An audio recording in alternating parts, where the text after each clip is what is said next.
তুমি আমাকে একটা সাকিব এনে দাও, বিনিময়ে আমি তোমাকে একটা গোটা ক্রিকেট রাজ্য দেব। অস্ট্রেলিয়া বলে আমাদের একটা স্মিথ আর একটা স্টার্ক আছে, বাংলাদেশ বলে আমাদের একটা সাকিব আছে।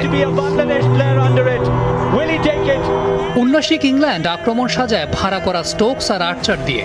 বাংলার সমরকৌশলে রক্ষণ আর আগ্রাসনের প্রতীক ঘরের ছেলে সাকিব।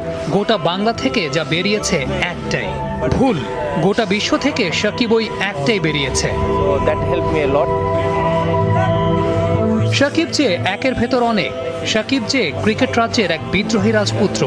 22 গজের ওই রাজ্যে সাকিবের সামনে দাঁড়ানোর যোগ্যতা রাখে কজনা। কজনা সাহস পায় সাকিবের ওই রক্তচক্ষুকে চ্যালেঞ্জ দিতে।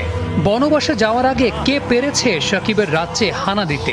কজনের সামর্থ্য হয়েছে গত এক দশকে রঙিন পোশাকে সাকিবকে ছুঁয়ে দেখতে। কেউই পারেনি, কারো সামর্থ্য হয়নি, কারণ সুপারহিরোরা সাধারণের কাতারে নামে না।